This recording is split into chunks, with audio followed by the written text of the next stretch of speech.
ሻሎም ሐዋርያ ዘላለም ነኝ።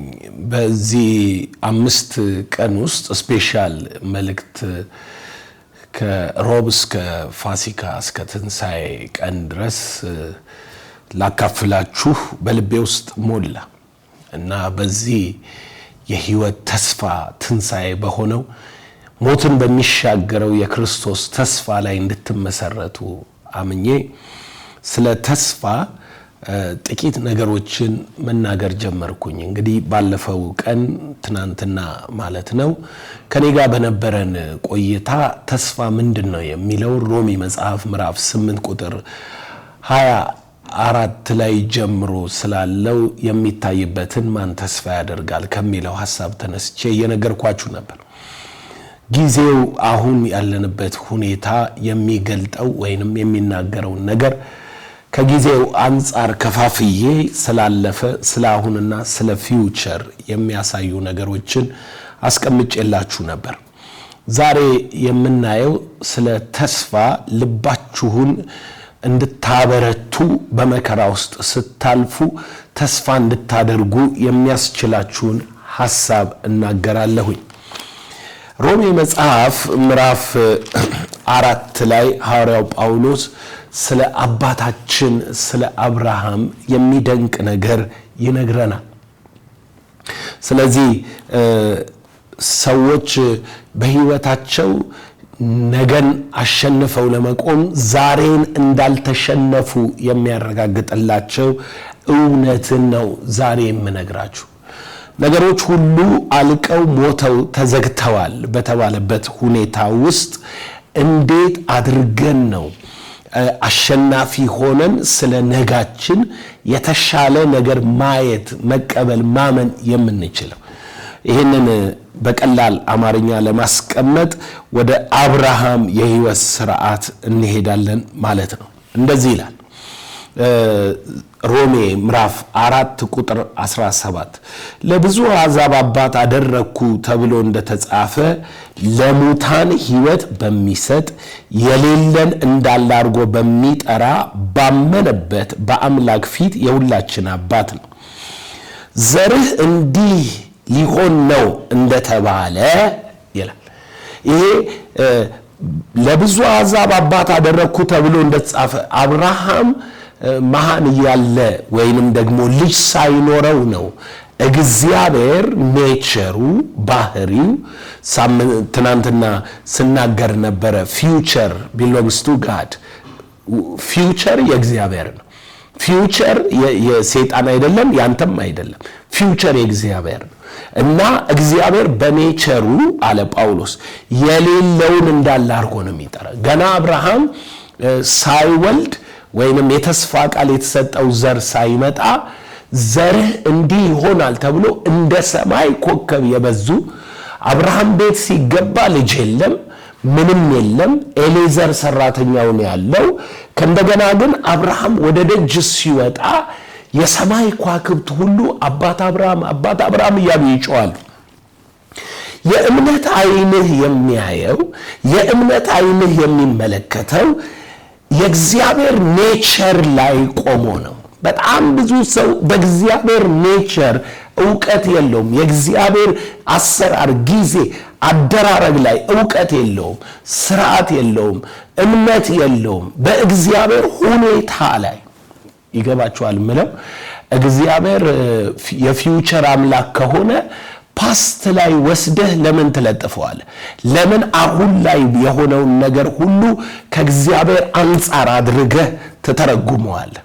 ይሄ መረዳት፣ ይሄ አስተሳሰብ በጣም የተሳሳተና ክርስቲያኖችን ሊጎዳ የሚችል አመለካከትና አሰራር ነው። ወገኖች የእግዚአብሔር ባህሪ የሌለውን እንዳለ አድርጎ ይጠራል። የእግዚአብሔር ባህሪ የሞተውን ያለቀ ማለት ነው። የሞተውን ህይወት ይሰጠዋል። ለሙታን ህይወት በሚሰጥ የሌለን እንዳለ አድርጎ በሚጠራ ባመነበት በአምላክ ምን አይነት አምላክ ነው ያለህ? ምን አይነት እምነትስ ነው በአምላክህ ላይ ያለው? ሰው አምላኩ ላይ ባለው እምነት ነው የአምላኩ ባህሪ የሚወሰነው። ምክንያቱም ያመንከው አምላክ ምን አይነት ነው ጥያቄው። አብርሃም በእግዚአብሔር አመነ፣ ጽድቅ ሆኖ ተቆጠረለት። ጽድቅ ሆኖ የተቆጠረለት አብርሃም እኮ በእግዚአብሔር በማመን ነው። ትናንትና ዲያብሎስ ትናንትናን አምጥቶ ኩነኔና ፍርድ ያደርግና ነጋችንን ተስፋችንን ያጨልማል ብያቸዋለሁ። ዛሬ ደግሞ የሞተ ነገር ላለህ ላንተ ሕይወትን የሚሰጥ እግዚአብሔር ተስፋ ነው ልብህ ውስጥ የሚከተው። በሞተ ነገር ውስጥ ላሉ ሰዎች፣ ሙት የሆነ ሰውነታቸውን ለሚመለከቱ ሰዎች፣ በሞት ስርዓት ውስጥ ለተቀመጡ ምን አለ አብርሃም አለ ዘር እንዲህ ሊሆን ነው እንደተባለ ተስፋ ባልሆነው ጊዜ የብዙ አሕዛብ አባት እንዲሆን ተስፋ ይዞ አመነ። ተስፋ ባልሆነው ጊዜ ማለት ምን ማለት ነው? አካሉ ተስፋ የሚሆነው ነገር አጣ። በአካሉ ግምት ተስፋ የሚሆን ነገር የለም። ቀጥሎስ ተስፋ ይዞ አመነ ማለት ግን ቃል ይዞ ቆመ። ቃል ይዞ የእግዚአብሔርን ባህሪ ይዞ በእምነት ቆመ። እምነት ቃል ላይ ነው፣ የሚታየውን ነገር አይደለም። እምነት ተስፋ ስለምናረገው የሚያስረግጥ ነው እንጂ ተስፋ የምታረገው መርህ፣ ስርዓት፣ ያመንከው አምላክ ባህሪ ከሌለ እንዴት አድርገ ነው ተስፋን ልታስጨብጥ ወይንም ደግሞ ያለህበትን ሁኔታ ትተ በእግዚአብሔር ላይ አምኛለሁ ምትለው? የተስፋ አምላክ ስለሆነ ነው እምነት የሚኖር። ይህንን አስረግጬ ልንገራችሁ። ተስፋ የሚሆን ነገር አጣ አብርሃም እና አብርሃም ተስፋ ሲያጣ የመጀመሪያ አቋሙ አድርጎ የያዘው አብርሃም ምን እንደሆነ ታውቃላችሁ? ባመነበት አምላክ ባህሪ ላይ እምነትን መዘርጋት። በማየት አንመላለስም በእምነት ነው እንጂ ተብሎ ጽፏል። እምነትን ተስፋ ስለምናደርገው ነገር የሚያስረግጥ ነው ተብሏል። አብርሃም ሙት የሆነውን የራሱን ሰውነት ቁጥር 19 የ100 ዓመት ሽማግሌ ስለሆነ ሊክድ አይችልም። አብርሃም የ100 ዓመት ሽማግሌ ስለሆነ እንደ ሙት የሆነውን የራሱን ስጋና የሳራን ማህፀን ሙት መሆኑን በእምነት ሳይደክም ተመለከተ። ሙት መሆኑን ይሄ ነው ከላይ የነገራችሁ ተስፋ የሚሆነው ባጣ ጊዜ የተባለ። ምክንያቱም ሙት መሆኑን ተመለከተ። ተስፋ የሚሆን ነገር የለም። የ100 ዓመት ሽማግሌ ነው። የሳራ ማህፀን 90 ዓመቱ ነው። ልጅ ሊሸከም አይችልም። እንግዲህ የሳራ ማህፀን ሙት መሆኑን የራሱን ሰውነት ሙት መሆኑን ተመለከተ። ተስፋ የሚሆነው አጣ። ነገር ግን ለእግዚአብሔር ክብርን እየሰጠ የሰጠውን ተስፋ ደግሞ ሊፈጽም እንዲችል አጥብቆ እየተረዳ በእምነት በረታ እንጂ ባለማመን ምክንያት በእግዚአብሔር ተስፋ ቃል አልተጠራጠረም። አይገርምም? በተስፋ ቃል አልተጠራጠረም። በምን ምክንያት? ተስፋን የሰጠው የታመነ እንደሆነ ስለቆጠረ። በሌላ አማርኛ እግዚአብሔር በሕይወታችሁ ውስጥ የሞተውን ነገር ሕያው አድርጎ የሚያወጣው ተስፋ ሲሰጣችሁ ነው። ተስፋ ከሌላችሁ ውስጣችሁ የሞተው ዙሪያችሁ ላይ የሞተው ነገር መነሳት አይችልም። ተስፋ የቆረጠ ሰው ኦልሬዲ ሙት ነው። ሙት የሆነ ሲቹዌሽን ውስጥ ያለበት ሁኔታ ውስጥ የገባ ሰው ተስፋ ካለው አማኝ ነው። የኢትዮጵያ ሕዝብ እንግዲህ አሁን ነው የሚለካው። ተስፋ አለ ወይስ የለም? ስለ ነገ ብርሃን ይታያል ወይስ ጨለምተኝነት? ስለ ነገ የህይወት ለውጥ ይታያል ወይንስ ድህነት፣ እርግማን፣ ማጣት? የጀመርነው ትናንትና የመጨረሻዋን ቃል የትናንቷን ሄዳችሁ ማየት ትችላላችሁ። ዛሬ ያያችሁ ያላችሁ ትናንትና የመጨረሻዋን ቃል የነገርኳችሁ እኛ እስራኤልን እንዲቤዥ ያለው እሱ ነው ብለን ተስፋ አድርገነው ነበር። ሰቅለው ገደሉት ብለን አይደል የቆምነው? ሰቅለው ገደሉት። ትንሣኤ ግን አለ። እያወራቸው ያለው የፊውቸሩ ጌታ ነው። ወደፊት ስመጣበት ኢየሱስ ከሙታን ተነስቶ እንዴት ለሰው ልጆች የሕይወት ተስፋ ብርሃን እንደሆነ እንዴ ጎበዝ ምን ውስጥ እየኖርን እንደሆነ ታውቃላችሁ? ምን ውስጥ ነው ያለነው? እኛ ክርስቲያኖች በሞት ጥላ በጨለማ ውስጥ እየሄድን ያለነው። አሁን ይሄ ዓለም ኦልሬዲ የተፈረደበት ነው። አዎ ሰው ሁሉ ሞት ከፊቱ አለ። አዎ ሞት የሚባለው ነገር የነገር ሁሉ መጨረሻ ነው። ድንገትም አባቶችን ዞር ብለህ ተመልከት። ምን ባለጠጋ፣ ምን ሳይንቲስት፣ ምን የሆነ ነገር ቢሆኑ ሞተዋል። አዎ ኤቭሪቲንግ ሄዶ በሞት ይዘጋል። እኛ ክርስቲያኖች እኛ በክርስቶስ ኢየሱስ የምናምን በመስቀሉ በሞቱ በትንሣኤው የምናምን እኛ እምነታችን የተመሰረተው ከሙታን ተነስቶ ራሱን ያሳየን የክብር ተስፋ ያለው ክርስቶስ ልባችን ውስጥ ስላለ ተስፋችን ሊሞት አይችልም። ሞት ጥቅሜ ነው እንላለን። ሞት መጨረሻ ነው። በዚህ በመከራ ዓለም እያለፍን እንታገሳለን፣ በእምነት እንበረታለን፣ በማመን እንጠነክራለን። ስለ ነገ ስናስብ ዓለም በአንድ ደቂቃ እልም ማለች ብንባል አንፈራም። ለምን? ኳክንት እንደ ፍራፍሬ ከዛፍ እንደሚረግፍ ይረግፋሉ ይላል ባይብል።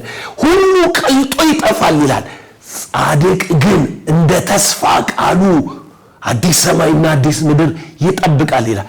ጻድቅ በዚህ ሁሉ በሚረግፍ ኳክብት መሃል በልብ ውስጥ ምን አለ? ተስፋ አለ። ተስፋ ነው ያለው። ከተስፋ ውጪ ምንም የለም። ጻድቅ ውስጥ በመከራ ዓለም ውስጥ ነው እየሄደ ያለው። በመከራ ዓለም ፕላኔት ላይ ነው እየኖረ ያለው። በታላቅ ጭንቀት ውስጥ ነው እያለፈ ያለው። ነገር ሁሉ በፍርድ በተዘጋበት በሚጠፋ ሰማያት ተጠቅልለው በሚያልፉ ዓለም ውስጥ ነው ያለነው። የሞት ጥላ ጨለማው ሕያው በሆነበት ዓለም ውስጥ ነው ያለነው። እኛ ክርስቲያኖች ግን በዚህ ሁሉ ውስጥ ሻይን እናረጋለን፣ እናብረቀርቃለን፣ እናበራለን። እንዴት ታበራለህ? ዘላለም ምን የተለየ ነገር አለ? የክብር ተስፋ ያለው ከፊታችን ክብር አለ፣ ከፊታችን ተስፋ አለ፣ ከፊታችን መልካምነት አለ፣ ከፊታችን ትንሣኤ አለ፣ ከፊታችን አዲስ ሕይወት አለ፣ ከፊታችን የሚበልጥ የሕይወት ክብር አለ። ነገር አላለቀም። አብርሃም እንደ ሙት የሆነውን የራሱን ሥጋ ሙት መሆኑን በእምነቱ ሳይደክም እየተመለከተ ሙት መሆኑን እኮ ነው የሚያየው። አሁን ስትመለከቱ ዙሪያችሁ ላይ ማህበረሰቡ ውስጥ ፖለቲካው ስትመለከቱ፣ ኢኮኖሚው ስትመለከቱ፣ ዓለም ስትመለከቱ፣ ጤናችን ስትመለከቱ ሁሉ ነገር የተደፈረ ይመስላችኋል አይደለም? ምን ነው በቃ አለቀ ትሉ ይሆናል። እኔ ግን ነግራችኋለሁ፣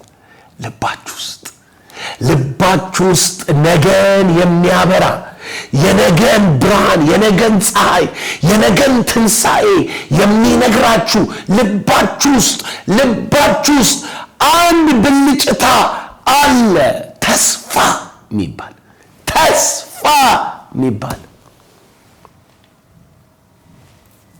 ታውቃላችሁ።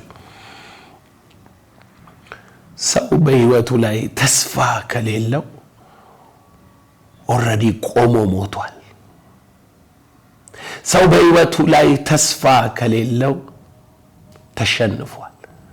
ሰው በሕይወቱ ላይ ተስፋ ከሌለው የሱ ነገር አልቋል፣ ተፈጽሟል ማለት ነገን አይም።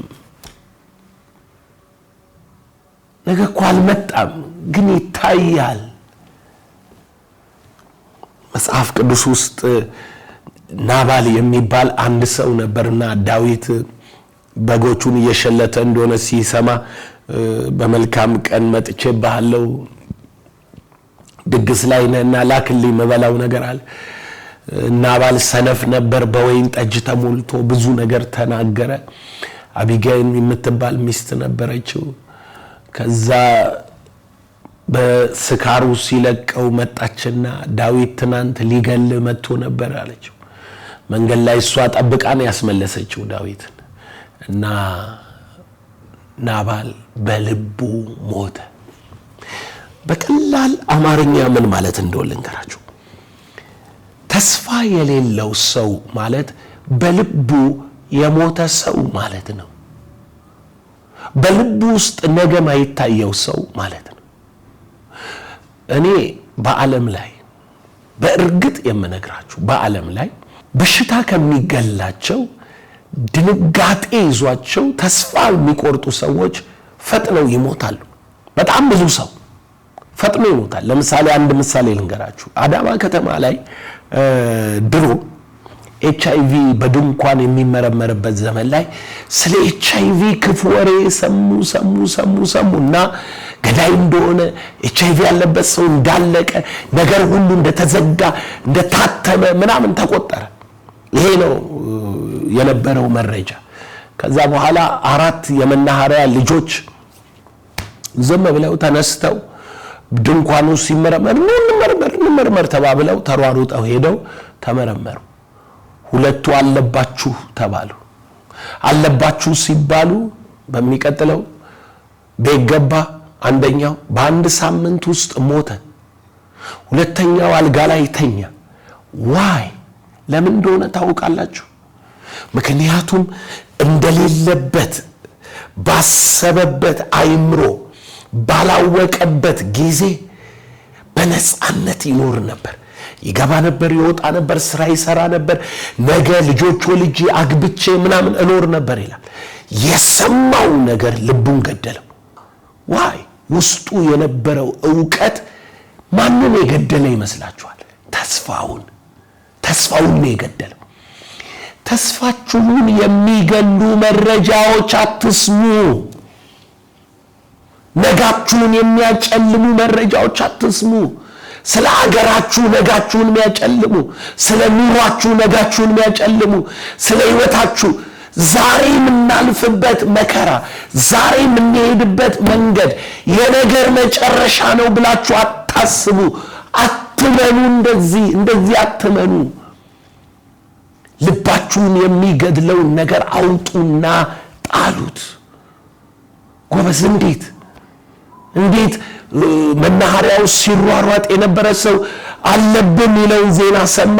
ቤቱ ገባ፣ በሽተኛ ሆነ፣ አክት አረገ፣ በሳምንት ውስጥ ሞተ። ሃው ህይወት ከልብ ነው የሚወጣው። ከልብ የሚወጣው ተስፋ ነው። ከልብ የሚመነጨው ተስፋ ነው። ልብህን የሚያበራው ተስፋ ነው። በልብክ ውስጥ የነገን መልካምነት እንድትጠብቅ የሚያደርግ ተስፋ ነው። ቢዝነስ ላይ ተስፋ ስትቆርጥ ትዘጋዋለህ፣ ይሞታል። አገር ላይ ተስፋ ስትቆርጥ ትሰደዳለህ። እኔ አሜሪካ ቁጭ ብለው አውሮፓ ቁጭ ብለው ከኢትዮጵያ ውጭ ቁጭ ብለው ኢትዮጵያ ውስጥ ያለን ነገር የሚኮንኑ የሚሳደቡ መንፈሳዊ ነገር የሚሉ አንተ እኮ አገር ውስጥ ሞታ እኮ ነው ከአገር የወጣኸው። ስለ አገር ተስፋ ስለቆረጥክ ነው ከአገር የወጣኸው። አንተ ውስጥ የሞተን ኢትዮጵያ ለኔ ልትነግረኝ ከሞከርክ በሽተኛ ነህ ማለት ነው። እኔ እኮ አገሬ ለውጥ ታመጣለች የሚል ተስፋ ስላለኝ ነው ማወራው። ተስፋ ስላለኝ ነው እኮ ሪቫይቫል ይነሳል ምለው። ተስፋ ስላለኝ እኮ ነው ኢትዮጵያ ላይ ፍሬያማ ውጤታማ ሆናለሁ ብዬ ኑሮዬን፣ ቤቴን፣ ልጆቼን አድርጌ መሰራው። የሞተ ልብክ ውስጥ የሞተን አገር ያንተን የሞት ሐሳብ ለኔ ታቀብለኛለህ? አይሆንም። ሰው ስደተኛ የሚሆነው አገሩ ውስጡ ሲሞት ነው። ሰው ተሸናፊ የሚሆነው ለምሳሌ ቢዝነስ ቢኖረው በዛ ቢዝነስ ላይ ተስፋ ሲቆርጥ ነው ሌላ ቢዝነስ ወይንም ትቶ ቤቱ የሚቀመጠው። ካለበለዚያ ተስፋ ካለው ወደፊት መራመዱ አይቀርም። ተስፋ ካለው አዲስ ነገር መጠበቁ አይቀርም። ነገ ከዛሬ ይሻላል በሚል አቋም ለነገ የተሻለ ስብዕና መሄዱ አይቀርም። ይገባችኋል የምለው ወገኖቼ? እውነቱ ይሄ ነው። እውነቱ ይሄ ነው። እግዚአብሔር የተስፋ አምላክ አብርሃምን ሲጠራው እንዲህ አለ፣ ለእግዚአብሔር ክብር እየሰጠ የሰጠውን ተስፋ ደግሞ ሊፈጽም እንዲችል አጥብቆ እየተረዳ በእምነት በረታ እንጂ ባለማመን ምክንያት በእግዚአብሔር ተስፋ ቃል አልተጠራጠረም። አለማመን ምንድን ነው? በተስፋ ቃል ላይ ያለ ጥርጥር ነው። ማመን ምንድን ነው? የሚታየው ሳይከተል የተስፋ ቃል የሰጠው የታመነ እንደሆነ ማመስገን ነው፣ ማክበር ነው። በምታልፍበት ነገር ውስጥ ስለ ነገ እግዚአብሔር በነገረ በእግዚአብሔር መለኮታዊ ቃል ትንቢት ኪዳን ላይ መታመን ነው። ክብርን እየሰጠ ለእግዚአብሔር ተጠራጠረ ሲል እኮ በተስፋ ቃል ላይ አመነ ሲል እኮ የተስፋውን ቃል ሊፈጽም እንደሚችል ተረዳ ማለት ነው። ስለዚህ በእግዚአብሔር ላይ ያላችሁ እምነት ምንድን ነው? እግዚአብሔር ላይ ያላችሁ አቋም ምንድን ነው? መጽሐፍ እዚህ ጋር ሲናገር እግዚአብሔር የፊውቸር አምላክ ነው፣ የተስፋ አምላክ ነው። ስለዚህ ተስፋን የሰጠው የታመነ እንደሆነ ስለቆጠረች ሳራ ለመጸነስ ኃይልን በእምነት ተቀበለች። ተስፋን የሰጠው የታመነ ነው። ተስፋን የሰጠው አይለዋወጥም። ወደ ተስፋ ቃል ምድር እየሄዱ የመጀመሪያ ቀን የገጠማቸው ምንድን ነው? ቀይ ባህር። ከፊታቸው ባህር፣ ከኋላ የፍርዖን ሰረገላ ይላል መጽሐፍ ቅዱስ። አጣብቂኝ ውስጥ ገቡ እና የመጀመሪያ ቃላቸው ምን የሚል ነው? በግብፅ ምድር መቃብር ስላጣን ነው ምድረ በዳ እንድንሞት ያወጣን። ቀይ ባህር ነው የገጠማቸው። ወዴት ነው ግን የሚሄዱት? ወደ ተስፋይቱ ምድር። ቀይ ባህር ይከፈላል። ሚራክል ኤክስፔክቴሽን ከተስፋ ጽናት የሚመጣ ነው። በእግዚአብሔር ላይ ከመታመን የሚመጣ ነው። የታምራት መጠበቅ፣ ታምራትን እገናኘዋለሁ ብሎ ማመን። የሱ ምስጢር ያለው የተስፋ ቃል ላይ ባለ አቋም ነው። የተስፋ ቃል ላይ ያለ አቋም ደካማ ከሆነ፣ የተስፋ ቃል ላይ ያለ አቋም ተራ ከሆነ የተስፋ መንገድ ላይ ገባ ይችላል ማለት ነው። የተስፋው መንገድ በባህር መካከል በደረቅ ምድር መሻገር ሊሆን ይችላል። በእምነት ካልሆነ ትሰጥማለህ። በሙከራ አይሆንም፣ በእምነት ነው። አየህ፣ ወደ ተስፋው ምድር የሚሄዱ ሰዎች የእምነት ሰዎች ናቸው። ዛሬ ያለውን ፊታቸው የሚገጥማቸውን፣ ከዛ ቀጥሎ መራራ ውሃ፣ ከዛ ቀጥሎ በረሃው፣ ከዛ ቀጥሎ መናው፣ ከዛ ቀጥሎ የውሃ ጥሙ አለቱ፣ ከዛ ቀጥሎ እባቡ፣ ከዛ ያ መንገድ የእምነት መንገድ ስለሆነ በማየት የምትመላለስበት ሁኔታ አይደለም። ሰው ወደ ተስፋ ምድር እየሄደ መንገዱ አልጋ ባልጋ ነው አይልም። ኢትዮጵያ ወደ ተስፋ ቃሏ እየሄደች ወደ ተስፋው ኪዳን እየሄደች ይገርመኛል። ጀምረው የሚያቋርጡ ሰዎች በጣም ነው እኔ ማዝነው። ለምን እንዳቋረጡ ሳይ ልባቸው ውስጥ ነገሩ ስለሞተ ብቻ ነው የሚያቋርጡት። የማቋረጣቸው ምክንያት የልብ ሞት ነው፣ የልብ ሽንፈት ነው። አታቋርጡ። አንድ ሰው ሲዘምር ምን አለ? if you are going to through hell አለ don't stop። በሲኦል ውስጥ እያለፍክ ከሆነ አትቁም። ኢዮብ መጽሐፍ ምዕራፍ 28 ቁጥር 3 ላይ ሰው ለጨለማው ፍጻሜ ያደርጋል፣ የሞትን ጥላ ድንጋይ ወሰን እስከ ድንበሩ ይፈልጋል። ሰው ለጨለማው ፍጻሜን ያደርጋል። ጨለማ መጨረሻ አለው። እኔም ጨለማውን አልፌ በብርሃን በሄድኩ ጊዜ ይላል ኢዮብ 29 ቁጥር 3 ላይ ደግሞ ጨለማው ድንበር አለው ማለት ነው። ዶንት ስቶፕ፣ አትቁም። የገባህበት መንገድ የባህር ጥልቁ፣ ምድረ በዳው፣ ነገሩ ተስፋ አስቆርጥ፣ አለቀ አትበል። እንደ ህዝብ አለቀ አትበል። እንደ ሀገር አለቀ አትበል። እንደ ቤተ ክርስቲያን አለቀ አትበል።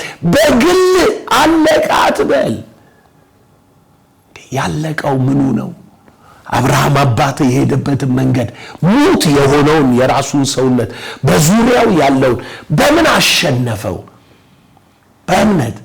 እምነቱ በምን ላይ ተመሰረተ? በተስፋው ቃል ላይ።